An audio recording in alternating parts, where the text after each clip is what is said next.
to Season 1 of the web review series The More The Gorier, presented by Mr. Mayhem Movies. I'm Sean Scott, here with Keith Hansz, Shane Scott, and Jacob Rippin. Now, Jacob Douglas Rippin, get it right. What this episode is about is A Nightmare on Elm Street, like the whole franchise. Now, there are a total of 9 films, I believe. Nine films, but 6 of them are in the regular core series. There's a meta sequel that we'll get to. A crossover with Friday, Jason Voorhees and Friday the 13th. And then they remade it in 2010, I want to say. Yeah, that sounds about right. Now, with that said, there was also there's been video games based on them, comic books, independent novels, adaptations of the movies, documentaries, TV shows. There's been You could call it a cinematic universe. There's a whole huge franchise behind A Nightmare on Elm Street. It is one of the biggest ones to come out of the 80s, and Freddy Krueger, the main villain of A Nightmare on Elm Street, is one of the most iconic slasher villains I in would existence. say he's top 3. Some people would put him at number 1. I'd say between him and Jason, it's hard to pick. Mm-hmm. They're out of they're really hard top to pick. 3, Who's the top one? He would somewhere be in there. How I became a fan of A Nightmare on Elm Street was the first slasher series I ever got into was Scream. And I remember after we watched the first 3 movies and we found out the 4th one was in theaters, went to go see it.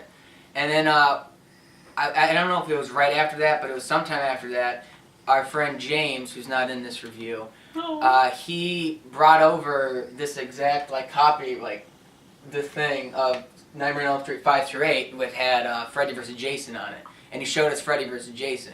So I saw that and it was I don't care about Jason. Freddy looks awesome. So we went out and just started watching Nightmare on Elm Street. The whole kind of obnoxiousness of Freddy, and that's kind of, and I think part of it was Wes Craven. Yeah, Wes Craven also did the Scream series. And he did the first Nightmare on Elm Street. So that's how I got into A Nightmare on Elm Street. Basically, I went out, we bought all the sequels. I bought all the sequels. Yeah, and I bought the remake. And it was just... we almost immediately did that. Yeah, we saw Freddy no vs. hesitation. Jason within the next 2 days at least. I bought that, Sean bought the sequel, and we just kind of... it was just a really good series, and basically after watching the first one, I was like, Freddy's awesome, let's watch all the other ones. I got into it the same way I've gotten into every single horror movie is they showed it to me one day. Doesn't have a lot. I watched the first one, and I didn't see any of the sequels for a very long time, then we had marathon, and I saw them all, and I like them. I don't think I like them quite as much as everyone else, but they're definitely really enjoyable and fun to watch. Mm-hmm. What about you, Rippin? I watched Freddy and Jason when I was in 4th grade. It scared the shit out of me. I couldn't watch it. That was the very first horror movie I'd ever watched. I couldn't do another one for years. And then I came over here and you showed me the original one. Mm-hmm. And I He went, was hey, scarred. Why'd you do that? He was triggered. That's interesting. So obviously, it's a big time franchise that many people have heard of, but I would say it's one of the ones. yeah, it's that probably one everybody of the knows. biggest ones, and it's definitely would be in my top 5 favorite slasher series or even horror series in general, just because not all the sequels are amazing, but Freddy Krueger He's a great as character. a character is just amazing. It's pretty okay. You heard it here, folks. Pretty okay. The first movie we got is A Nightmare on Elm Street. It came out in 1984. It was directed by Wes Craven. Very, very. And this is the original classic that it's by far the best one in the series. So this is the movie that started it all, was introduced Freddy Krueger, and during this time he wasn't a jokester yet, that he will become in his future voice, sequels. it takes a few of the movies, but his voice slowly is very demonic sounding in this one.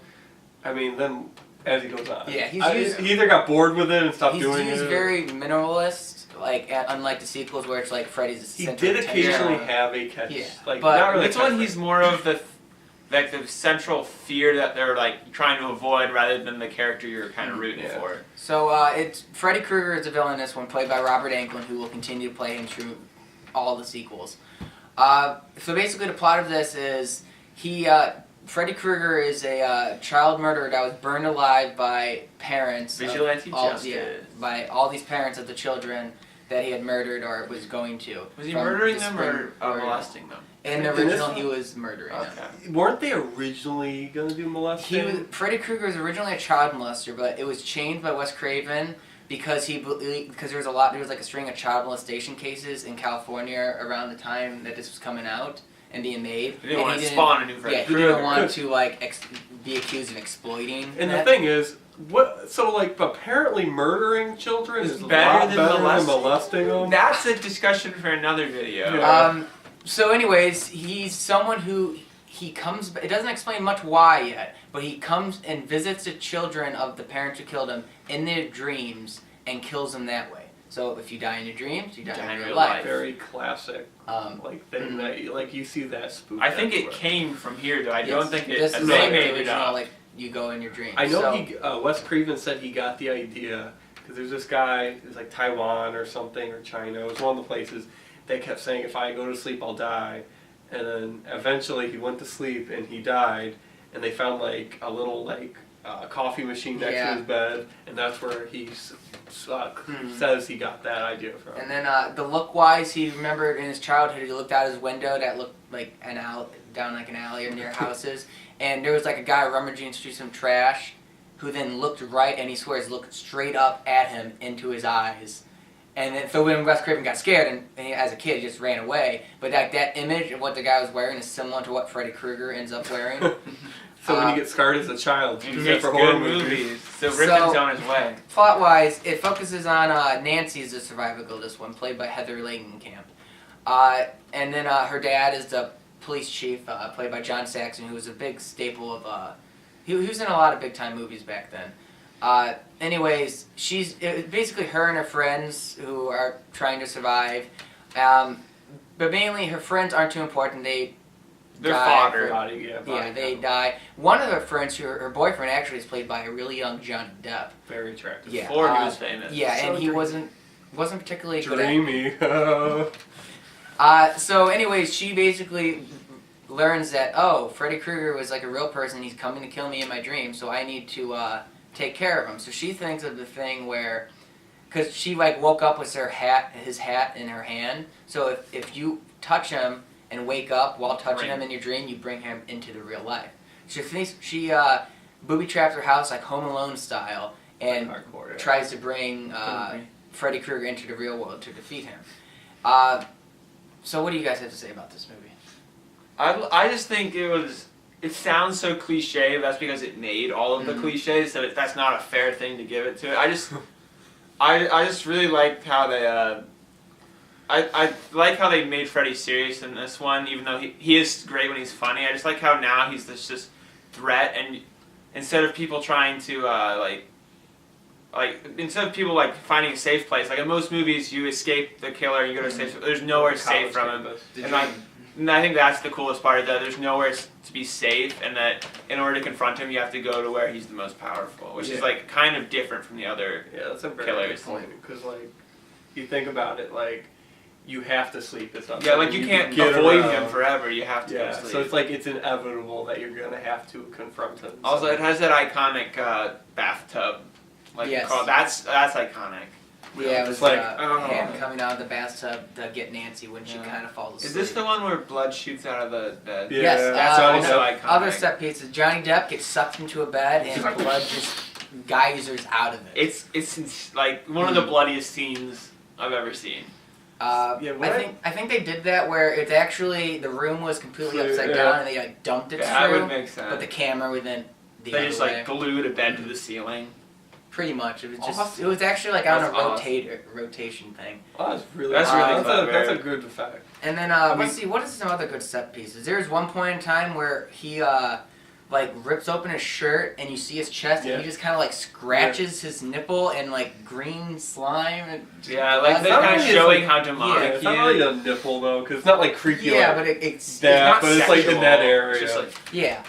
There's also a time when Nancy's talking on the phone and she thinks she's awake, but she's actually dreaming. Then the phone becomes like Freddy's tongue. Yeah, and it starts trying to lick her. sets up all the movies. You never really know if you're dreaming or not because how can you tell? What do you think about this, Rippin? I liked Freddy a lot before he turned into the comedian he became, and I really liked that a lot of the gore was scary. Yeah, He's like, I get what you legitimately My frightening. favorite gore part was when the girlfriend got killed and he was dragging around the room, but you couldn't see him. Yeah, where she's like all on the ceiling. Yeah, that's that was a good. good one. They do that. Um, The ending was kind of nice. How they're like the he's ending a lot. defeated, but is he? Are they dream? They leave it really open. Aren't they in like a convertible? Yeah, they're in a And then, convertible, and comes top up, comes up, and it's colored like a sweater. and the door's locked. You just hear him laugh. Yeah, there's something I like about the ending and something that I don't. Because from what I gathered from the documentaries, it's that no one knew how to end the movie. So they just did So they had 3 different endings. None of them tested well. So they just decided to combine all 3 endings into one. And like, there's one where all the kids like, oh, they're all alive, and they get in the convertible, start going away. But then the top comes up. It's Freddy striped sweater. And he's like, oh, maybe it's him. They're in a And dream. the creepy little girls. And that one goes away. Now, my favorite part of the ending is when they show like the creepy girls Another iconic part of this. skipping rope and singing like the 1, 2, Freddy's coming for you. That's my favorite part. Then it goes to my least favorite part where it shows the mother next to the door, and then like Freddy's glove comes through and drags us through, but it's like a blatantly obvious doll. Because it just like. Yeah, and it's like it looks bad. Like what we were saying, there's good effects Yeah, in it's this weird 'cause movie. the whole that one movie was they bad. did You could great tell job. it wasn't like. But They like didn't put as much it was stuff. just that's just the ending. With And I'm the little fine with it. girls, I always find it funny. That's something you always bring up is like how people think where they're talking. He got his fingernails fixed. Yes. And it's actually he got a gruesome fix. And for grab your crucifix. Oh, grab your crucifix. Yeah. Oh, okay. And it's like So it's always I guess like. they didn't want kids to say crucifix. Wait, or what did they something? have him say? Get your fingers. Freddy has like 7, 8 Don't frames. stay up too late. So I think it 5, was 6. Freddy has his. Freddy got his fingernails fixed. Yeah. Is how I always heard it as a kid. But in the movie, it's 5, 6. Grab your crucifix, which I That's guess what I I kinda heard like it that as. image. I didn't hear that. I must growing have up. only seen the later stuff. Yeah. Yeah, so, like when I was really well, little. in Before the I movies, watched- it's grab a crucifix, but like on the schoolyard when I'm in elementary Yeah. school, people always said. People he has his did fingernails. this when you were in the. Oh yeah. Oh yes. Okay. So I don't know why I heard it that way. But like overall, even though like the ending, the doll was weird. Like it's great effects. And plot's not super important. Yeah, but like it It also has a better. It has a good pretty good plot, like, plot, but in killing general, people in your dreams. I don't know how I came up with that, but it was ingenious. the whole idea is awesome. And then acting wise, it's really good. Now I wouldn't say Johnny Depp was amazing, but the Survivor girl Yeah, she's Nancy great. was great. John Saxon was also very good.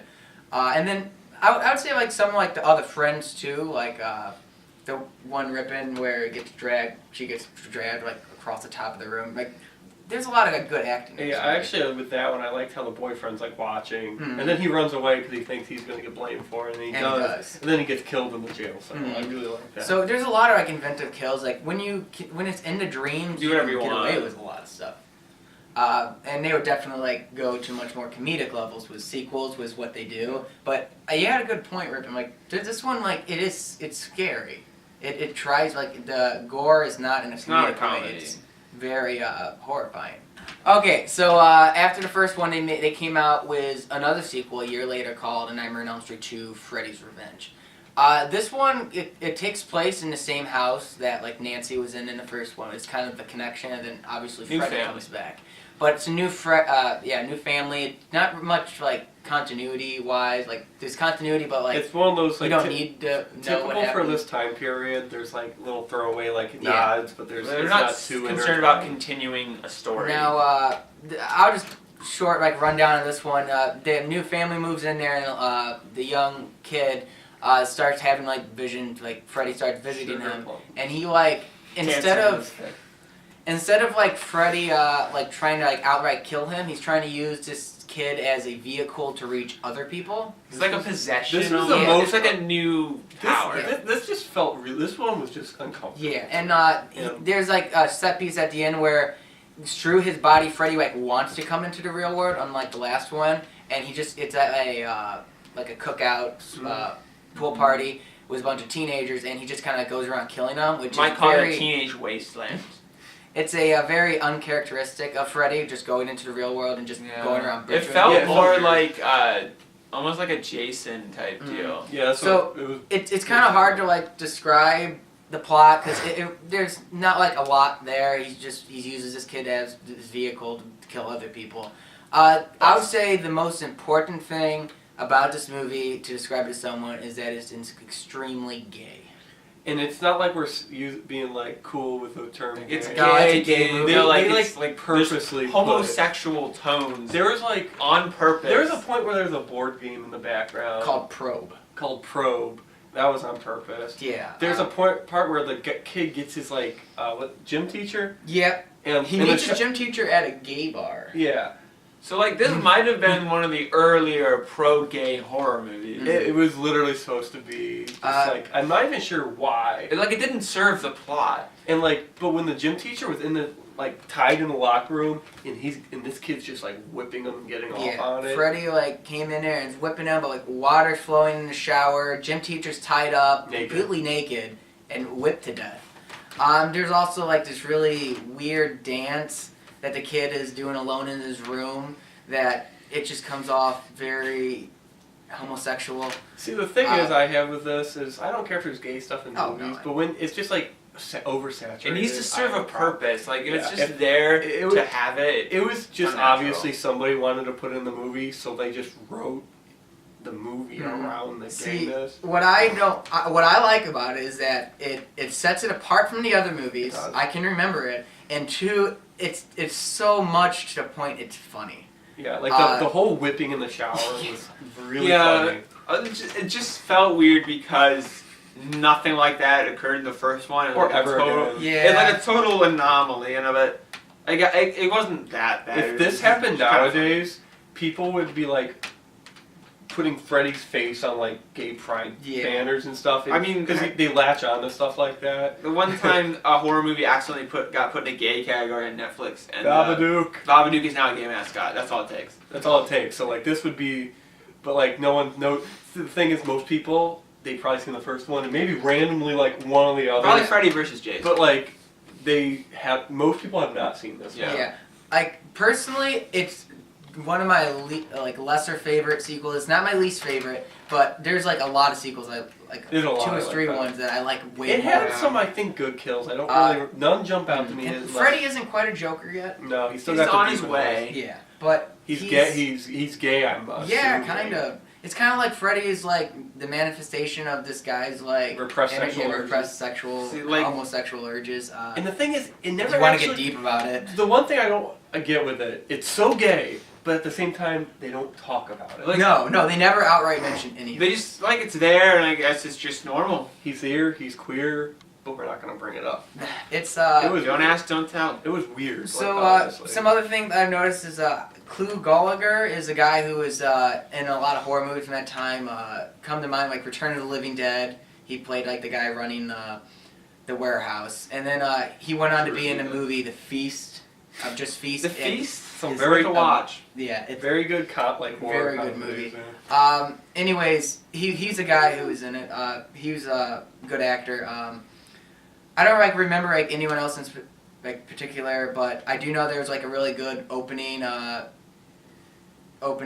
not kill but opening dream sequence where they're like on a bus that is, Robert Englund's playing the Robert bus Englund who plays Freddy Krueger. which is It's kinda funny because awesome. it turns out to be a dream, but like at the beginning you don't really know that, and it's just him. Freddy You driving. don't think it might be like the origins of Freddy round 2, like they rewrote it maybe? So he's like driving the bus and a kid gets on and it like drives off the edge and goes to like a cliff, and then like the cliff, like the whole like world starts falling apart and it's like teetering on the brink and almost gonna fall.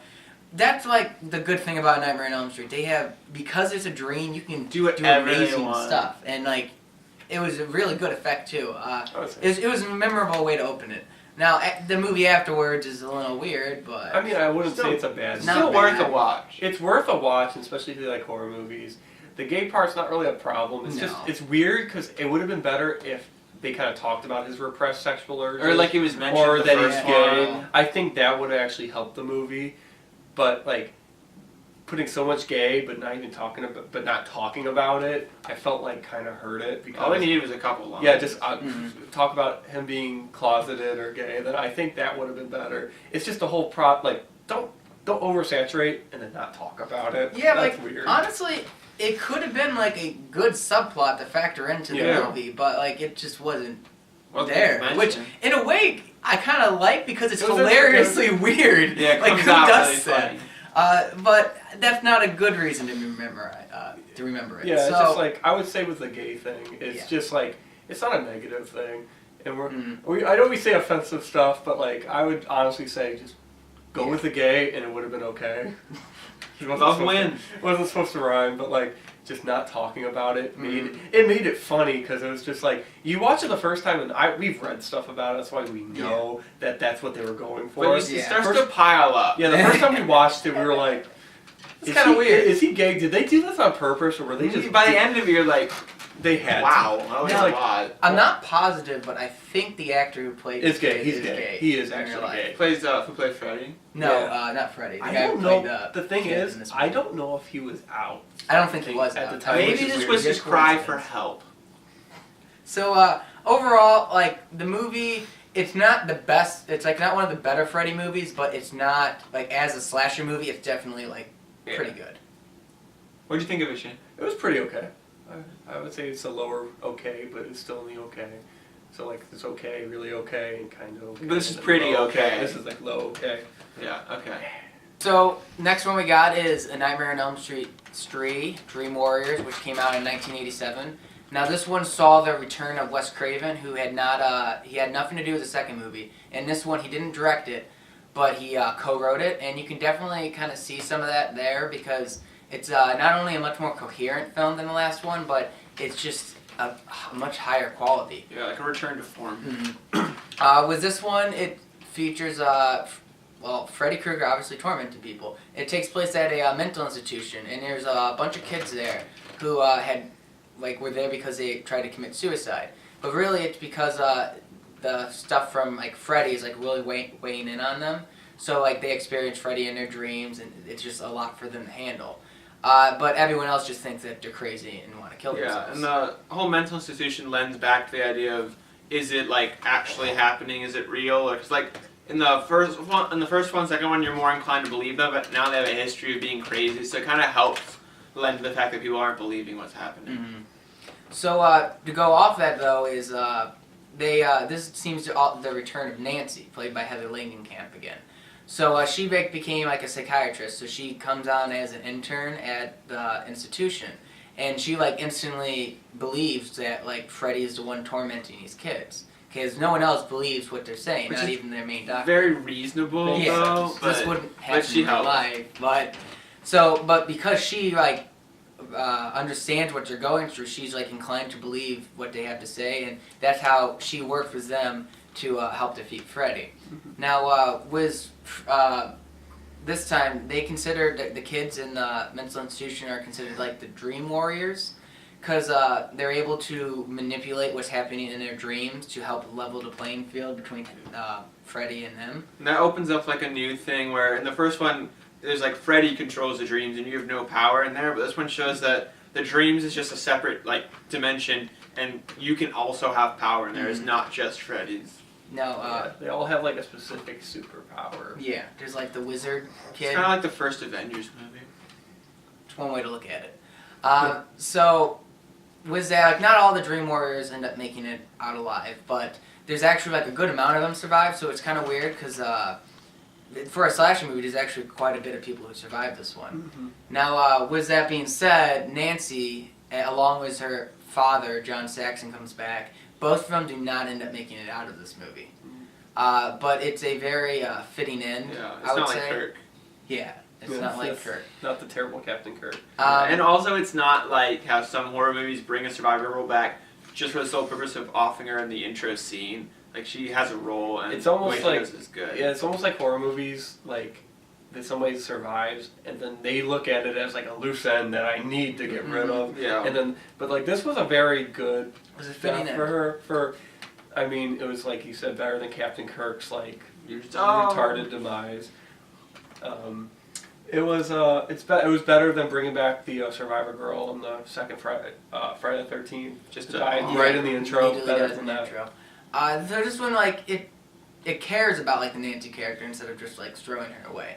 And it also, like, to really, like, if you ignore the second movie, it's kind of, like, a good follow-up. Yeah. You could almost skip the second one and they would be like connected. Because there is really little continuity. Now, with that being said, like I would say that this is probably one of my favorite sequels. Actually, it probably is my favorite Nightmare on Elm Street sequel. It's the best sequel. I lump them all, and like the first 6 are kind of their own thing, and the other 3 are kind of separate. So of the first 6, it's my favorite sequel. I'm really partial to New Nightmare, but we'll talk about that later. But obviously, like I really like Dream Warriors. The mental institution was like a really interesting take on it. Just going there and well, what do you think about it, Rippin? I liked it. It was definitely my favorite sequel too, and my favorite part was the TV kill. Yes, TV kill. With TV kill, it has this girl like really wants one of the Dream Warriors like really wants to be on TV. So like while she's watching TV in one of the rooms, She like falls asleep. yeah, Freddy's head like comes out of the top of the TV and like wires become arms. And he picks her up And and just shoves her into like the TV to electrocute her and kill her. You know, the normal people are just like committed suicide. Yeah. No, No, the TV's up on the wall. aggressively shoves himself into a TV. Like she got a running jump and like, started It jump was head near the first into ceiling TV. too. Like it wasn't something like it's like this level and you could just run it, which probably wouldn't work anyway. But like you had to get like. It's LeBron a lot James less believable than the Mhm. one where he like did the marionette. Oh yeah, there's another one. This is near the opening, where one of the kids, while he's sleeping, Freddy like takes like the veins and tendons in his arms and like takes it out in the dream, and uses him like a marionette and walks him to the top of a tower, and then Walks him off. Yeah, it. walks him off the tower. And like in real life, you just see a guy who looks like he just sleptwalk and just Killed himself. killed himself. And that's what everyone believes. He committed suicide. Yeah, that's more believable than Then the whole- I rammed Yeah. myself into a TV. But the kill was But cool. both of those kills, I would say, are like top notch. Definitely like some of the best in the series, especially the TV kill. And with this movie, Freddy is starting to like become a little comedic, Yeah, he's more but comedic than this he's one. not like full blown, which I would say the he's next on his movie way. he does. He's like Anakin episode 2. There's warnings. One way to there. put it. So he was definitely he's played by Robert Englund again, but yeah, and this time he's funny. He still has these great one-liners in this one, but he's not like full on. Yeah. This Yeah. is Over the He's still top. scary. he's still scary. I mean, well, if you get scared by horror movies. Yeah. But it's definitely so. Like overall, I would say this is like a really great movie. Like great slasher film, great Nightmare on Elm Street movie, great sequel. If you were a little disappointed by 2, keep going, Yeah, because this second one's better. 2's not bad by any means, but 3's better. 3 is definitely like one of the top peaks of the franchise. Definitely. It was. I would say it got a like high okay on this. Not pretty okay? Yeah, it's not pretty. It's very okay. That's a high rating. Up here. Next up, we got Nightmare on Elm Street 4, Dream Master, which came out in 1988, 1 year later. Was this one?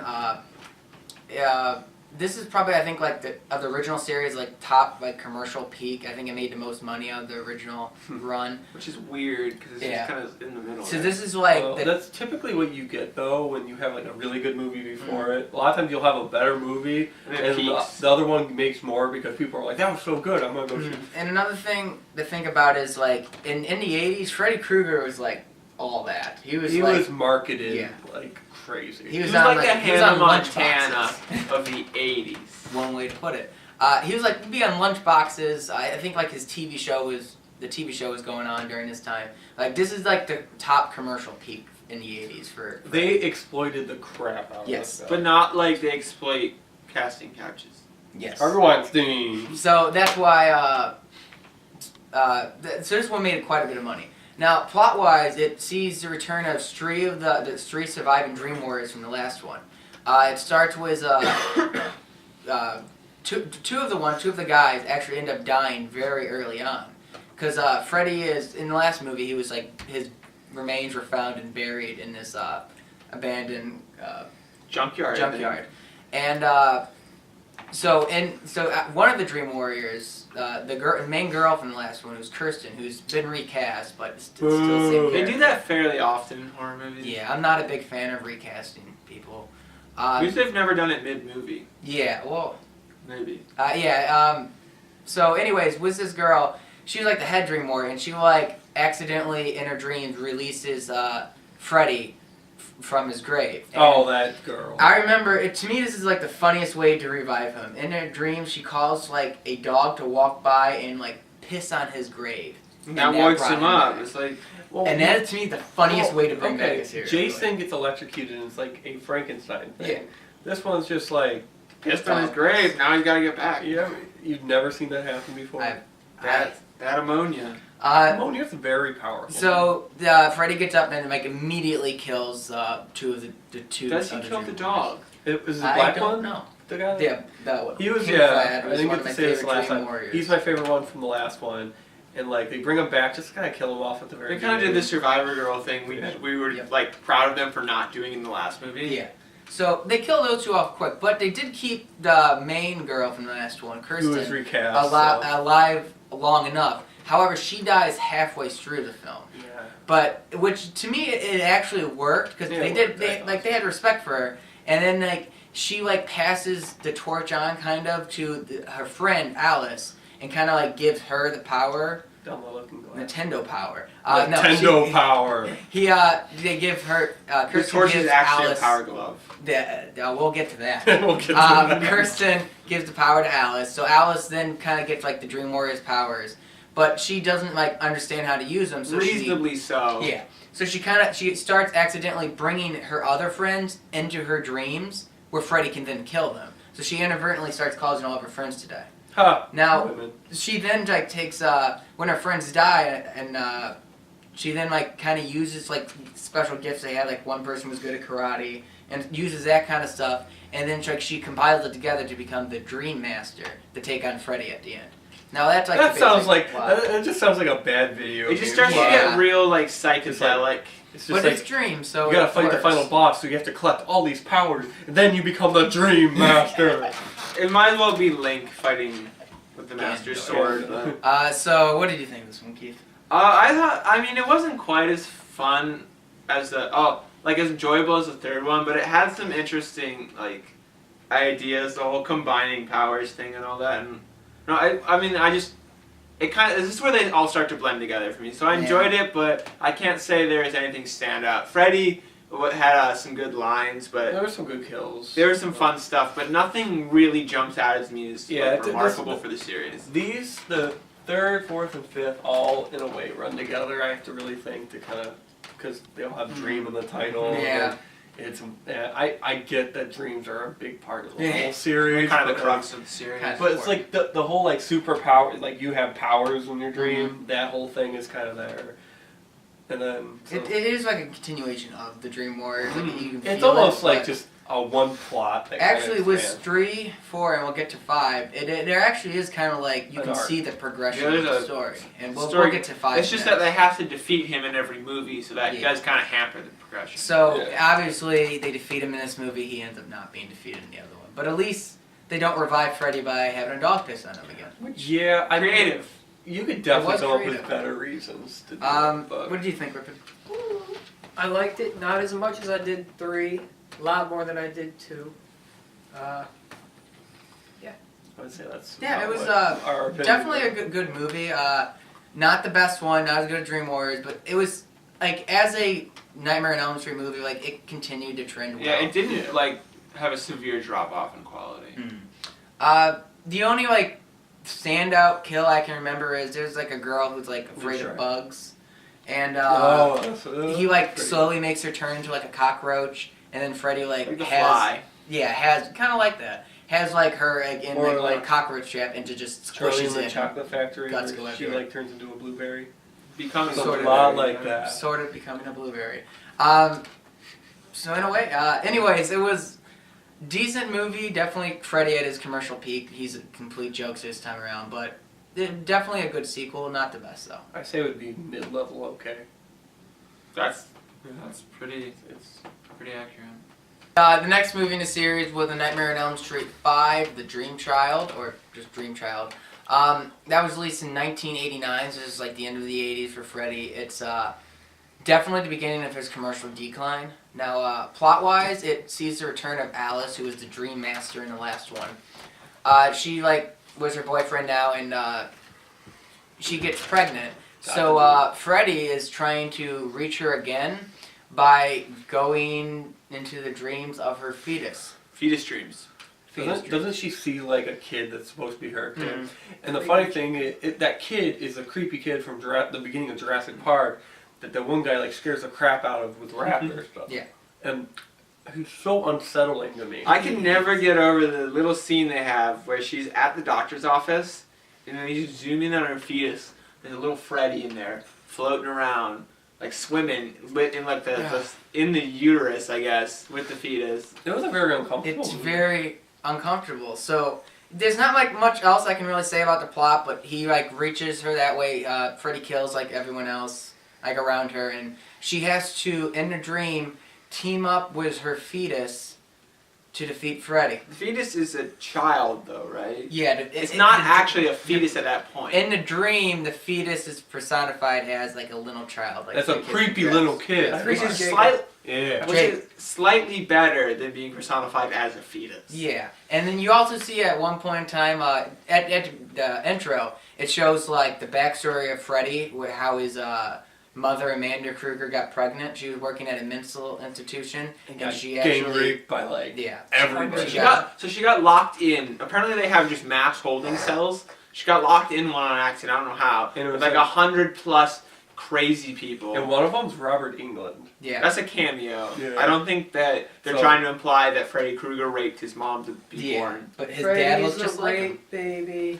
So he's son of this house. She 100 took maniacs. 100 penises. So we don't know who the dad is. No. So, anyways, with that, there's also, you see, like, the Freddy Krueger birth thing at one point in time, and he's, like, a deformed baby. Which for is some weird. reason. Think I don't know like why Victor he was. Crowley. Yeah, Victor Yeah. Crowley looked. I would have pictured him as just, like, a normal. Because, I mean, like, he was a Baby, normal-looking guy before he got burned. Yeah, so. This is just a classic, like, a movie trying to put some backstory in when it's But- just like, what? It's a dream, so. It could That's have. what it's like in a dream. It doesn't matter.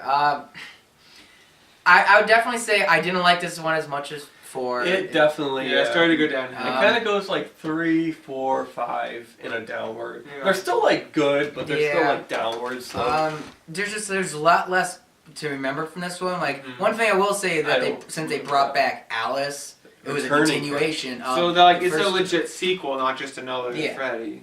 So like the character of Alice was in just as much as like Nancy was in the original Yeah, series. she's just as big. and in Kirsten. theory. So they really like bring back their Survivor girls in these movies, which is good. And then the Survivor guy from the second movie.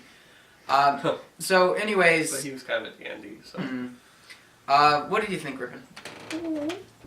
I liked it. I would put it on par with 4. that's probably fair. I can't really argue with that. I do like to mention that this is like the epitome of crazy like comedian Freddy, because there's a point where they're at a dream dinner party where she falls asleep and he shows up in full chef outfit, like no attempt to be scary, and I think he forces her to eat stuff in front of everyone, and like Doesn't she get really fat? I think it's no attempt to be serious anymore, but it was pretty entertaining. Yeah, I mean, like this is like the epitome of funny Freddy. Like there's one where they get like the guy who loves comic books gets sucked into like his comic book like dreamscape. So he gains his comic powers. Yeah. But then Freddy becomes Super Freddy and defeats him. I forget, doesn't he like slice him like paper or something? Yeah. Like a really weird effect. Effects like they're not bad effects, There's a but they're weird not choice. less memorable. Like there's a motorcycle where a guy's like riding the motorcycle and like The wires sleeps. come out. Yeah, wires kind of like come into him and like messes up his face. Like that's memorable, but not much else. This wasn't the one with the Hellraiser chains, was it? That was the last one. I don't remember. It was one of the two. I don't remember which one. They all start to blend. It was just kind of like there's like chains, and there was a big thing in horror movies around this time because Hellraiser came out, so they all started putting like chains hanging from the ceiling in it, and I always thought that could have been the last one, but I always thought that was an interesting phenomenon that happened shortly after Hellraiser became pretty big. What do you think of it, Shane? Where do you rate it? I would say it's a mid-level okay. So same as Yeah, I agree with Rippin. It's about on par. Not better. Fair. Yeah, I would say maybe I like it a little less, but I think I like it a little it's less. a Nightmare on Elm Street, and like compared to most slasher movies, it's definitely like cut above the rest. Yeah. So We have low standards for horror movies. Yeah, we were very generous too. But then when we hate something, we're not. So. So in 1991, they decided to kill off Freddy. It was the sixth one, which was Freddy's Dead: The Final Nightmare, which does not leave room for sequels. yes, but you know. Same with like. Yeah, the sequels because it's not the final one. So, anyways, this one it's in the '90s, but it definitely feels like an '80s movie still. So they wanted to like give Freddy out with a bang, so they also like had a 3D gimmick halfway through where someone puts on 3D glasses in their dreams to fight Freddy. It was just an excuse. It's a to stupid. use 3D. There's that point where I don't like the stupid gimmicks where it's just anything that you put in a movie just to put it in. I think is stupid. Like putting random gay stuff when there's no reason it should be gay. Like in the second one, that's annoying. But like the 3D glasses, I felt like was just Very kind of a annoying. grasping. Yeah, you know, gimmicks, 3D, gay, same thing. I don't know. It's just like Passing any like gimmick or stuff that's like it's only there to try to sell. It's not there to like for the plot. I don't like. Was this movie, it shows, like, this kind of takes place a little in the future, I think, where pretty much all of the Elm Street Springwood kids are dead, and then there's one kid who's just known as, like, John Doe. He has amnesia, and he's, like, trying to, like, get out of town, and he eventually meets up with this one lady, who I forget, like, the name, but she becomes, like, the main character, and the whole time you start leading to believe that there's, like, Freddy had a child that is still Freddy had a child that is still like that he's like trying to find, and you think it's like this John Doe, but he like dies not even halfway through. Like, total red herring. Yeah, it reveals that it's the girl that is the daughter of Freddy, and there's a bunch of flashbacks in this one. Is this a Power Glove one? Yeah, this one had a lot of weird gimmicks. Isn't like the guy in a video game dream like, and Freddy's like playing like a game and like was it a NES he was playing? He was playing an NES, which right around the same time, and he's like making him jump when it's like jump and Nintendo Power. And then he has like the Power Glove on. Yeah, they just go real kooky. That's another just gimmick. Yeah, they took the control away from him, so he had the Power Glove instead of his razor glove. That's what everybody That's so scary. Also, this one had like a bunch of weird cameos. Tom Arnold and Roseanne were big at the time, and they make a cameo. Yeah. Really odd. Johnny Depp has like his appears on his TV in this like anti-drug PSA when Freddy kills him as Johnny Depp. So that was weird, but the one cameo that to me made sense was in a flashback to Freddy's like childhood. It's revealed the person who played his stepfather was Alice Cooper. Yeah, which is like cool. The best idea ever. That would mess you up. And this one also shows like flashbacks to Freddy. It also shows back like with Freddy when he was a father, like how his wife found out that he was a killer. His stuff. Like they show it. Like it's like that happy suburban home, and they just kind of switch. This is just another thing. I just brought this up in previous ones. I hate when horror movies do this. I know they all do it, so they're all guilty. It's not just this. Where as they go on, they just add like backstory and stuff. It gets super crazy on the backstory when they add the dream demons. Dream demons. And there's a point where it just doesn't make any like they contradict each other, and it's just there's a lot of I know a lot of them do that. It's too heavy. It's oversaturated. What Keith talked about was the dream demons are apparently like the demons that when Freddy was being burned alive in the boiler room. From the dream before the first movie, the dream demons came and gave him like a deal for eternal life if he becomes this child killer in their sleep. Normal stuff. Yeah, most movies have backstory like this. Jason Goes to Hell. Halloween 6 was the worst of this. All the big slasher movies just added more backstory than they needed to, which is definitely like what this movie has. What did you think, Rippin? I didn't really like this movie. I only remembered two parts. I remembered Freddy playing the dude like a video game. Yes. And then I remember the backstory with his daughter being taken away, which I actually really liked that part. Yeah. The reason like Freddy wanted like to kill all these children is because like the people took his daughter away. Triggered. Not a good father. So and like they also I hated how they defeated Freddy, but in the dream whatever she like kills him with a pipe bomb. It was like oddly realistic, But like not dreamy. all these other like really in-depth ways to get rid of him in the other one. Pipe bombs. Pipe bombs. You know, he blows up now. And this is like the final one, so like that's how they get him. Pipe I don't bombs. know why the Dream Demons abandoned him now. It was a confusing movie with I thought it needless unnecessarily cameos. added stuff. And... But at the same time, like the whole Power Glove scene, even though it's not good, I find it hilarious. oh, I laugh every time. That's just his one-liners was that. It's just What so about the Power Glove? Yeah. Yeah. And like basically it took like whatever was popular at that time got thrown into This was like the most blatant like not cash grab, but like marketing stuff They were just trying to hit all their bases. And I think it might have made more than the fifth one, but it definitely didn't reach the same commercial peak that the fourth movie did.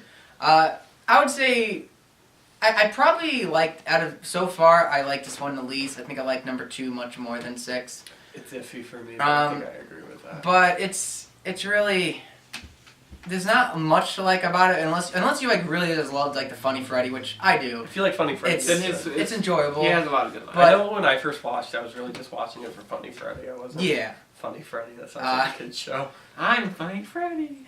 So like overall, it's not the best. Yeah. Not the worst. Not the worst, and obviously it was not the last or the final one. It was not the final one. It was okay. It was like low. And at this okay, point, but it's just it was kind of like in the middle. The next one we have is Wes Craven's New Nightmare, which came out in '94. So No obviously longer new. it was not the final one. Now this came out right before Scream, and you can really see that it's kind of like that like meta thing. It's a proto Scream basically. That, like the meta's still there, but it's not like quite Scream level. And New Nightmare actually did not do too well at the box office, or really critically at the time. It was. I gotta give it to him for something that ended in the last one. It was a good way to restart it, and I think they kind of are hoping it would be a new. I think they wanted to make a series based Like on the this. new universe. So if it was successful and they started like making more ones based on this, Wes Craven probably would have been a part of it, and then probably wouldn't have been part of Scream. So Scream would probably be much different if Wes Craven's New Nightmare had done well. That would have changed everything. Would have changed a lot. So with that being said, this one takes place in the real world, where the Nightmare on Elm Street is a film franchise. Was like Robert Englund played Freddy Krueger and Heather Langenkamp played Nancy, and everything's like in the real world. But as there's like Wes Craven made like the Nightmare on Elm Street as a way to like help like Contain a demon. Yeah, contain this like demonic entity that took the form of Freddy Krueger because it likes that character. And because there's no more movies now, because they killed him off in the final Nightmare, he's now not subdued anymore and is now like, trying to like break free. And he targeting Nancy or Heather Langenkamp, who came back, because he viewed her as the first one to ever defeat him, like in the first movie. Mm-hmm. And also in this reality, like Wes Craven plays himself, Heather Langenkamp, Robert Englund all play themselves. I think even the producer Bob Shea plays himself. I even think the effects guys. I think this actually effect there's guy. effects guys at the opening, and I haven't confirmed this, but now that I think about it, I think they were like the people who did some of the effects on the movies. But there's also like Heather Langenkamp has like a husband that's not actually hers, and they have a kid, and the kid becomes like one of the focal points of the movies because Freddy's like targeting him. It's kind of like a Shining type deal. Yeah. Almost. So I can't really like. There's not like more else to explain, but Freddy looks different. Yeah, he wears a trench coat this time around, which I think is really He looks cool. pretty cool. But there is a scene similar to one of the earlier ones where a girl's being dragged across the ceiling again. You can't see him. That was kind of nice. Also, Freddy, I'm pretty sure, if I remember the documentaries, this is the first time he had 5 fingers, like for his glove. Because usually it was. Normally like it's just the 4, but he got one for his thumb in this one. So I remember Robert Englund watching something where he was talking about how it was so much different trying to get used to like having the thumb with it after like all these years just using the fork. So what do you guys think of this one? I thought it was really good because they knew they'd ended it on the last one, so instead of trying to just awkwardly bring him back in like a in-universe way, they decided to just take a whole nother route. So it was like a nice way to continue it, and they kind of expanded the whole thing to like they almost made Funny Freddy like a product of the movies, and that like they tried to make him scary again by saying all that stuff wasn't the real Freddy almost. So like you can almost think of them as like two separate entities. They did make him much more terrifying than he had been in the previous sequels. I remember when I first saw this movie, I hated it so much that me and Shane refused to finish it. Wow. And it wasn't because of the movie, it was because of the concept of it just made all the previous movies non-canon. In a literary or movie writing sense, that's a no-no. You don't wait. The key thing is you do not waste your viewers' time. Not saying this did, but I'm just saying this was a very good movie if you get past that. But the concept of I hate when Halloween did stuff like that. I hated that. There was a few others that did similar things, and I absolutely could not stand those things because it's like everything I put all this stuff into. I really like this character. Oh, that's all fake. It doesn't matter anymore, and I absolutely hate that. And I stand by the first time watching it that I just stopped, and I didn't watch it again until like this year. I watched it again a little before that and gave it another try, and it was good. Good. I need to watch it one more time, but I still don't like the concept. What they did was a good idea instead of a stupid thing to bring them back, but I don't like the concept. You don't waste your viewers' time, and it almost makes it seem like you could have just watched the first one and then this, and then it's like none of the others matter. Like Halloween did that big time, and I hate it. And like I don't watch those Halloweens that much anymore, like compared to the ones I like, because you shouldn't do that. You either reboot it, remake it. Don't say everything, ignore everything else. I mean, that being said, it was a good movie. If it wasn't Freddy and they didn't do that, I would have liked it a lot more. It was just most people will like it. I didn't. Like it bothered me. What do you think, Rippin?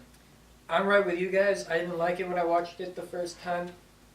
It wasn't because of the taking everything and saying it didn't count anymore. I didn't like it. I don't really know why, but I've watched it I think 2 more times after that, and it's really grown on me. Mm-hmm. Yeah, I would agree. It was different for the time, and it was like pre-Scream. You could tell, you could really feel Scream Scream in it. That's what I liked about it my second time. So, if you're like a big fan of like those 90s Scream clones, even though this came before Scream, it has that same meta feel that was so big during the 90s. Yeah. Which, if you like that, is definitely in its favor. I also really liked, after watching it again, I really like A New Nightmare. So, I don't know, you guys have anything else to say about this one? I would say it's like any part you remember well? It's pretty middle of the okay. To me, my favorite part was it ends in like Freddy's dream world, and it's like really cool architecture. Yeah, they actually do a really good job like creating a dream world that's scary, and because it ends in like a furnace. I don't think I've ever watched it all the way through either. So well, it was. I've seen the ending. I think watch. I saw the beginning. I don't think. Yeah, I would put this up there as some of the better sequels. I would say up until this point, it might be my third favorite. Like I might have liked this more than some of the sequels. Like after rewatching it, not as much as the third movie. I like the third one, and then obviously the original. But I can see New Nightmare being like the third best up until this point. It's definitely better than 2. Yes. Yeah, I just like the whole kid angle was cool because they hadn't really done that much of that in the other ones, and he was like, I think he was being possessed, but it was kind of hard to tell what they were going for, but I still liked it. And then they had the creepy phone calls I kind of liked too. And I just Wes Craven playing himself. I also just something about that I really liked. But it's definitely a good movie, and like if you don't see most of the sequels, definitely see this one because it is something much different than the others. I kind of considered the end of like the Nightmare on Elm Street series like as it was. Like since then, there's never really been that we have Freddy vs. Jason, then we have the reboot. So this is kind of like the end of it, like for the original run almost. It was an interesting way to end original series. Yeah. After Wes Craven's New Nightmare, they came out with in 2003 Freddy vs. Jason, which I won't spend like too much talking about the plot because if you watch our episode on Friday 13th franchise, we'll go in depth on the plot. But just really briefly, Freddy, no one's scared of Freddy anymore, and No one remembers. yeah, no one remembers him. So his he power's gone. gets he convinces Jason, well, tricks Jason into coming there to kill people. So people start thinking, oh, people are dying. Maybe Freddy's back, and then they'll be scared of Freddy again. Then Freddy can like enter their dreams and do Freddy One stuff. thing I want you to think about with Jason, he was probably in Camp Crystal Lake area, I assume, in the beginning. You know, like how much like room, like he's gonna have to walk to get. Where is Camp Crystal? Isn't that Jersey? I don't remember, but what I do in know Jersey, is that's a long this way to is go. like a continuation of Jason Goes to Hell, which at the very end, Freddy's glove comes up and takes his mask down. He is like. So it's more so like he was in hell, I guess, and Is hell in Jersey? I think it might be. I think so. So they were in New Jersey was hell. No, it's So, anyways, I don't really know. Like, I'm not gonna say much more about the plot, but and we already talked about the Jason's aspects. Jason kills like Jason, and Yeah. Freddy. It's like So, and obviously Robert Englund comes back as Freddy in this one. Yeah. So, looking at the Freddy side, this is also Robert Englund's last movie as it looks Freddy. like he knows MMA. Let's just, Yeah. That's one There's thing James a always there's a does. fight scene at the end where Freddy enters the real world with him and Jason, and Freddy like knows mixed martial arts for some reason and just started Cool. beating on Jason. So characteristically, it's kind of weird. Yeah, Well, it was if fun you to watch. notice, like in the dream world, Freddy's got the edge. In the Yeah. real world, Yeah. Jason. And that's kind of the sum up the I think that's the whole thing. Like, in the dream world, Jason's scared of the water, so Freddy uses that to his advantage. And he really does like kick He Jason's butt in destroys the dream Jason in the world. dream world. But he puts up much bigger fight than he should have in the real world, yeah. which is kind of weird. But then he Another gets thing. impaled with his own claw. So we'll talk about the ending in a moment, but one thing that, as of note, is that Freddy actually only kills one person in this entire movie. Isn't he about to kill somebody at one point? And He's Jason just, about to kill a couple people, but like Jason just steals the kill. I mean, Jason literally mindless and just kills. So you can't blame that. But yeah, Freddy like doesn't like kill too many people. And I don't know why. I really like. Okay, that's a more Jason aspect. Never mind. Now, one thing also this movie was in development hell pretty much since Jason Goes to Hell came out, which is They a while intended before. this movie to come out for a while. And So there were so many different scripts, and they decided to go with this one, which. it's probably the best one. And I've read some of like the other. I think I mentioned this before, but like I didn't read, but I read the synopsis of some of the other scripts, and this is by far the best idea they had. It was, and also like, I guess we'll talk about the ending before we go into what we like. Basically, it's like Jason, I think, rips off Freddy's arm with a glove on it. And then Freddy has a machete. To kind of switch Yeah, weapons. so then they stab each other with that, fall into Camp Crystal Lake, and then there's like we already talked about the ending, but we'll go back over that. Is that it ends with Jason walking out of the water holding Freddy's severed head, That's But- and then Freddy's severed head winks at us at the Which camera. I like to think means they're in the dream world, and Freddy's just messing with him. That's exactly what I think, and I think you said something similar, Shane. I think Freddy won, but I think Freddy won, but Jason isn't necessarily defeated yet. the good thing with that is they did it so no one fan group would. Yeah, get pissed off. Who do you think won, Rippin? I think Freddy won. Okay, yeah. James was the only one I think. that Yeah, thought so that I Jason I won. personally think like just Freddy won just because the way I view it. I think it's kind of like whoever you like more, you typically go with. Yeah. Now, I personally I think I like Jason starting to more. like Jason more nowadays, But but I still think Freddy won. What do you guys have to say about this one? I thought it was like kind of, since it's like the last time the main actor Freddy played it, I think it was like a good send off. Yeah. Mhm. The whole movie was just about them, so it was like it was something we've been waiting for a very long time. So it was fun to watch, and I think the way they ended it was really nice, and it was a good way to send out the actor. It's about time they finally had like a crossover between the two. What did you guys think? Well, I liked it. I liked it a lot. It was really good in that like it finally brought two of the big slashers together. I mean, like AVP coming out like a year later. It's kind of like you brought two iconic characters together, and I thought that was good. I really liked the black girl in it. and like she called Freddy a fag, which I thought was no one calls Freddy a fag. Which then there was I thought was hilarious because it was just kind of like, doesn't she end up getting hit with like a machete by Jason? Yeah, oh yeah, she dies by Jason, and not then Freddy. goes flying into the tree. Freddy just does not get the right amount It's of got kills. Jay from Jay and Silent Bob basically in it. Yeah, it's a big copy. What did you think, Rippin? I loved it. You loved it? I really liked Yeah. it. It was the first one I ever saw. I do love it. Now, I'm not gonna say it's like an amazing piece of cinema, No. but if you like it Freddy delivers or on Jason, exactly what you want. It's a lot of fun to watch. it was a very good movie.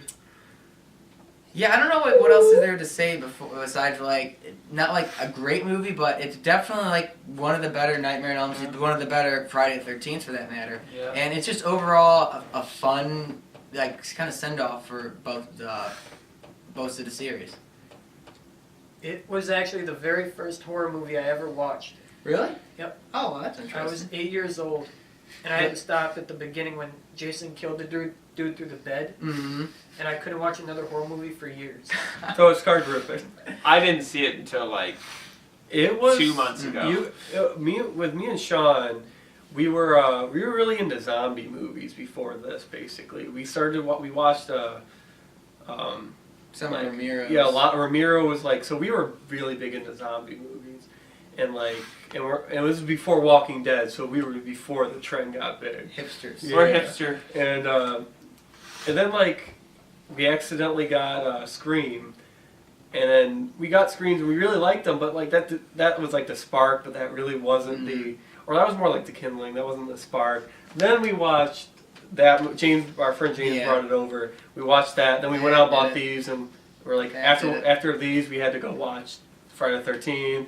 And then at that point, it just kind of snowballed. No, we've seen. I mean, if you see Sean's DVD collection of slasher movies, it's obnoxiously big. Yeah. So Freddy vs. Jason kind of is the catalyst of all of this. Yeah, like that's what like. At least for me. Between that and Scream, probably.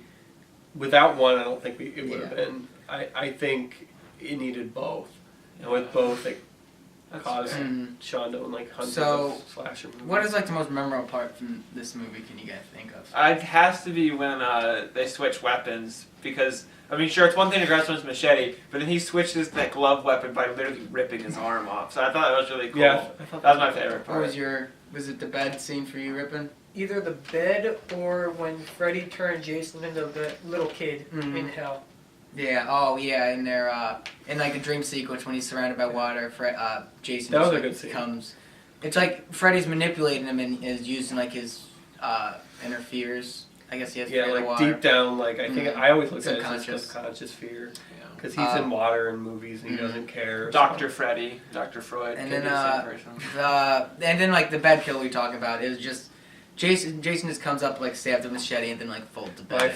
My favorite talked part about though was flaming Jason, where like that one drunk fat guy says something looking for a pig, you know what, and then he just kills him. So lastly, we got the Nightmare on Elm Street remake that came out in 2010. Like plot-wise, it really kind of follows the exact same format as the original. Very similar kills. Like pretty much like the first, I would say, 2 acts are like very similar, and then you get to like the final third where I would just say like the Nancy character and it was her like boyfriend, sort of person that liked her or whatever. They go to I think the school where. This time Freddy is a child molester. Not just a murderer. He's not really. He wasn't even a child killer. He's just a molester. Yeah. They had like a secret room in the school. Yeah, he had a secret room in the school. So and they were like preschool age. Yeah, he was this was not a good yard gardener or whatever. Anyways, to like back up a little bit, and in this one, Freddy is like the child molester instead, but the parents like did burn him alive when they found out about it. And then and you see like some flashbacks of that and see it happening. It was weird. You kind of I know he's a pedophile and he deserved to die, but you kind of felt for him at times. Yeah, the way they filmed it. They made it seem like up until the end that he was actually like innocent. He was innocent, and then you find out at the end when they go to find a secret room at the school. It's like, oh, they found some pictures. He's not innocent. No. He pulled a Kevin Spacey. It wasn't cool. Mm-hmm. So that was something that happened, but basically the ending at the or preschool, I think, where basically like Nancy goes to sleep while the boyfriend or friend stays up, and basically they bring Freddy back into like the real world and defeat him that way. But this time, like Freddy, like it's not like some extravagant like going through the house trying to was all these Home Alone style traps going on. It's more so like brutal. I think They just kind of a paper cutter. They get like one of those attack to him. attack them. There wasn't like a much different, I would say. Now this time around, Jackie Earl Haley plays Freddy Krueger, who is he played Rorschach in he Watchmen. kind of plays the same character. He plays a really scary like version Yeah. instead of a really like comedic that he kind of turned out to. Yeah, this also seems like a Wes Craven's New Nightmare is kind of like a back to like Scary Freddy, and then Freddy vs. Jason was straight up one-liners again. This remake tries to go back to the original and make Freddy scary again. What did you guys think of the remake? I actually loved it. It was I know it did not do good, like critic wise. I It know was that, like- but I thought it was really good. I mean, Jack Earl Haley was probably the reason it was so good. Mhm. Honestly, He's a I would great love to Freddy. see him as Freddy more. Yeah, His voice was kind of really creepy. Yeah, and the whole look of Freddy was a little creepier than he'd been. Like they really upped the burn effect. Yeah, I heard that they tried to make him like look as like more like a burn victim than he was in the original Yeah, series, and I think he had a little bit of CGI in his face. It where was they like had to, literally like all destroy him. prosthetic, but there's like a Yeah. little spot that would have green like right here, so it was very limited on the CGI. And they used it well because it didn't come off like CGI. I don't mind if it looks good. The problem is when CGI is bad, it's real bad. Yeah. And this movie came like in the when there was so many like big horror remakes. It at the was time. in the revival of the Yeah, remake of, and I don't know that revival didn't I do think that great either. there's some good stuff from it. Like I think it's from Platinum Dooms. I'm not positive, that might be wrong, but they're the ones who if it is, it would have been the ones who made the Texas Chainsaw Massacre and It Platinum feels Dooms like and a post Friday the 2000 13th. movie. Yeah. So it's the best way to describe it is slick. It's very slick. Everything's as very opposed clean. to grittiness of like these Old original 80s, ones. yeah. Platinum Dooms that made Texas Chainsaw Massacre and Friday the 13th remakes and a slew of others. What's that guy with the explosion? Michael Bay. Michael Bay helped fund that company. So that's what it has, that kind of vibe. So if you're not into like that new stuff, it might not be for you. When this movie came out, it was like fans and critics like hate it. I don't know It is- why. it is known I'm as a very terrible much at movie. odds with that because I think I love it. it's phenomenal. I think it's all Jack Earl Haley. I think it really could have spawned a new set. I don't know if this had anything to do with it, but making him a pedophile may have contributed a tiny bit to like the people not wanting to see it.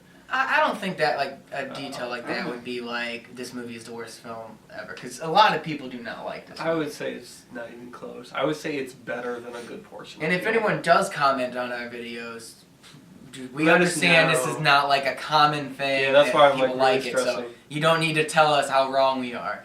It's my opinion. And so it was. I thought it was a great movie. It was like it might be like my favorite horror remake. The remakes were At least of all the recent the ones. remakes of that era were all good in my opinion.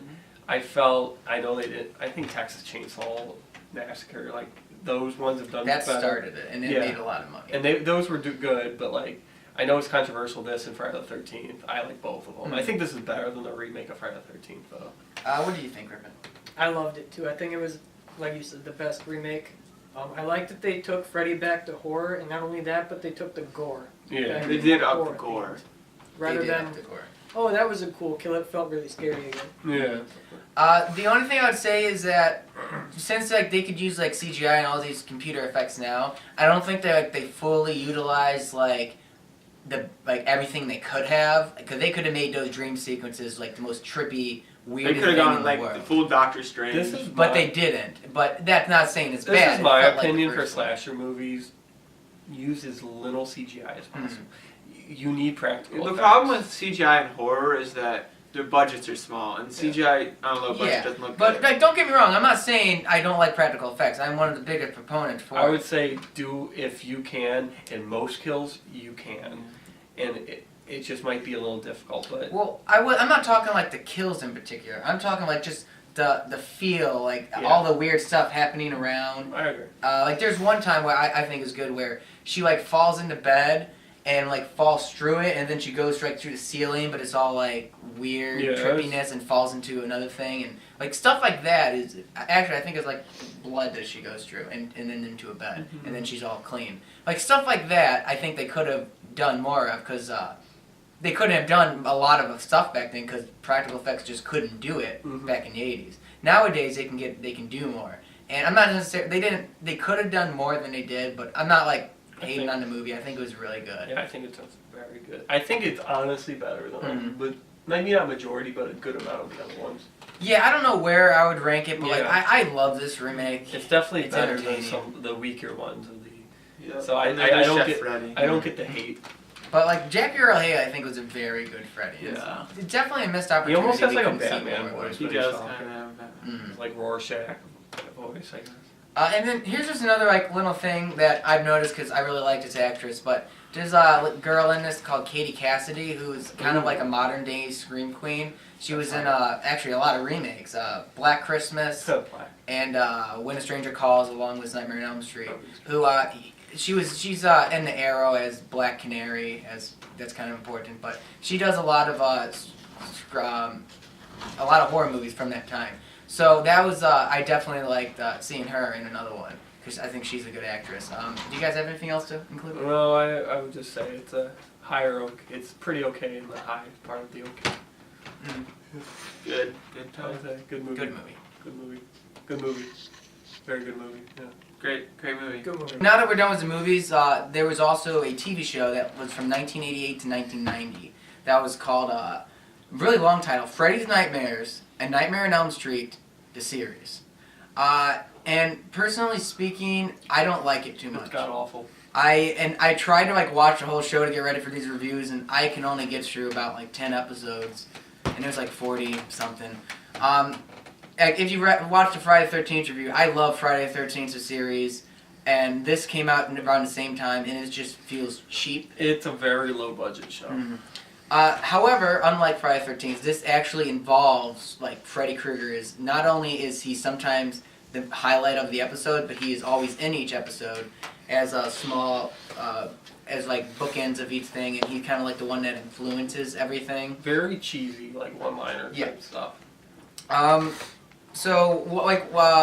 One thing I did like about the show is it does feel like a lot of it is slasher related, unlike Friday the 13th, which is pretty gory. Supernatural. It is gory, but in like a cheap kind of way. But sometimes the effects are pretty good. I just remember I only saw a few of the episodes when I walked in and watched along with Sean, and like there was one where there was like a half-naked girl on a Zamboni killing somebody. Do you remember that one? Something along those lines. Yeah. It was hard to follow. She was like on a she was like pretty much naked on a Zamboni. And all I could think of was like Deadpool when I saw that. It was just it was so bad. They really pushed like boundaries on gore and sexual situations because this is all on TV, remember? But it kind of feels just like a cheap movie. Like Freddy's one-liners aren't as funny, and obviously the gore is not as good. There's times that it just felt uncomfortable. Yeah. So I know the pilot episode was like a retelling of like what happened, like it caused parents to like burn Freddy. The thing is, you try to put in the continuity with the movies. It doesn't line up. There's too many continuity problems for it to actually be any. And actually, that pilot episode was directed by Tobe Hooper, who did the Texas Chainsaw Massacre. And I frankly thought it sucked. Like I thought the pilot out of the episode I saw was was probably the worst. Yeah, like he gets away because they didn't read him his Miranda rights. That's that's a problem, but I don't think with the amount of evidence they had, they would have just threw it all away. I don't think that's how the court system works. I could be wrong. But that's not why it sucked. It was bad. Well, the continuity bothered me. Yeah, it was just acting, plot-wise, it wasn't too good. Now, this TV show is not like also readily available. Like I think you can find some episodes in VHS tapes, a few on a new Blu-ray release that the complete movie series. But overall, if you want the whole series, you need to like either. I think you might be able to find it on like the El Rey network, and then there's some other things you can like find bootlegs kind of around in place, but not too much. Now, my favorite episode would, out of what I saw, which is only around 10 episodes, was called The Sister's Keeper, which was actually, it's a sequel episode to the pilot. and that was actually good. So it's weird how my least favorite was the pilot. I think they had different people kind of running it. Yeah, but like they did have like the same girls got back. But I'm not gonna go into these episodes. It's not worthwhile. It's if you like Freddy, it's worth a watch. But You'll laugh I more like than Freddy, anything. and I couldn't get through a lot Well, of aren't that episodes structured like you watch Yes. one half of the episode, and then the next half you take a character from the first one and have a different thing go on? So yeah, it's in 2 tiers. The first one Which I like that has concept. yeah, like what Shane said. And I've never seen something like done like that before, so I thought that was really interesting. But- that would actually, to me, the highlight of the show is just that unique factor of taking a small character in the first half and making him important in the second half. It was very cringe. The show's like there was a few times like when I barely watched it, but I didn't get any like yearning to watch it after seeing what I saw. Like one time, like the cutaway. It's always like between a commercial. Usually Freddy pops up, and like it was a screen, and he like sucked the screen into his mouth and just started like smacking his lips together like it was really good. And for some reason that made me really uncomfortable, and I haven't watched any after that. So I don't like. We won't like spend any more time talking about this, but like if you like Friday, I mean Nightmare on Elm Street, it might be worth a if watch. you're an Uber fanboy, And then the only other things, what was I gonna say about this? It's like you can't like I'm not like a huge authority on the show. I've only seen like around 10 episodes, but just out of those 10 episodes I saw, I don't think it's like that good of a show. it's not up to quality of Friday the 13th, the TV show. So if I watch more and my opinion changes, I'll let you guys know. But don't count on it. Basically, those are all like the movies and TV shows, and we're just gonna like talk about some of like the miscellaneous things that like media that's related to A Nightmare on Elm Street. But right off the top of the back, I know that there's been like one major documentary for the whole series, along with 2 sort of documentaries. The first one was Never Sleep Again: The Elm Street Legacy, which is made by the same guy who did the 2 Friday the 13th documentaries. I personally find this documentary like the best out It's of pretty good. all, like out of any horror documentary I've seen. This is my favorite. Is this one we compared with there was like a Friday the 13th one, and like this one was like really good, and then like Friday the 13th, wasn't that the one with Tom Savini. Yeah, Tom Savini. narrated this. I don't know who would narrate this, but this one had like a good interviews, a good structure to it. It was good. It's I been liked like it a lot. it was like 4 hours. It was kind of long. This is one of the first documentaries we watched Yeah. in horror movies. And it's actually very, very entertaining. Most of the stuff I've said today have actually have come from watching this documentary. It is long, so maybe watch it in 2 halves. But it just spends time talking about like every movie. I think a little bit on the TV show and all of like the whole like pop culture phenomenon that was Freddy Krueger. Now, quickly, other ones. There was a Heather Langenkamp made a documentary that was more independent called I Am Nancy, talking about everyone's like love of the Nancy character. Wait, the girl that played Nancy Yeah. made? So she made a documentary about how much people loved her character. Yeah, and it was kind of I Am Spock. and in a That's way it was terrible. supposed to be funny because like she was like asking this guy who had like all these Freddy tattoos and asked him if he would get a Nancy tattoo and he wasn't willing to do it. And so she was kind of like making fun of how Freddy is like the main star, but like Nancy's still See, there. I Am Nancy. It was short. I found it for cheap. It might be hard to find now. I don't know. It's but not it even was like in a entertaining. DVD case. It's like Yeah. It's worth a watch if you like Nightmare on Elm Street. it's very cute looking. And then the only other one I'll have is called the Nightmare Series Encyclopedia, which if you bought like a collector's like complete set of the series not too long ago, which I didn't buy, but I bought this separately. It's basically like a point and click adventure in a way. Basically you use your remote on the TV and clicks through and you click on like different items in like this old like Oh, I think I was around when place. you were looking at. I want to say it's like a school or boiler room or something. Probably And you like navigate through the building, and each thing you click on, you can watch like different snippets. Like he one time hosted like a whole MTV event, so all of his snippets are on there, and all these commercials, all these random. Freddy is the clips. most marketed killer. I think, Basically, when we anything. said Freddy was marketed a lot, this is all of that marketing. And it's just like it took me a while to navigate it all. Like there's an option to just watch it straight through without doing the point and click, but do the point and click. It's entertaining enough. Get the point. And I'll probably never watch it again, but it is pretty fun to Or watch. you never sleep again. So those are Never the seen. documentaries.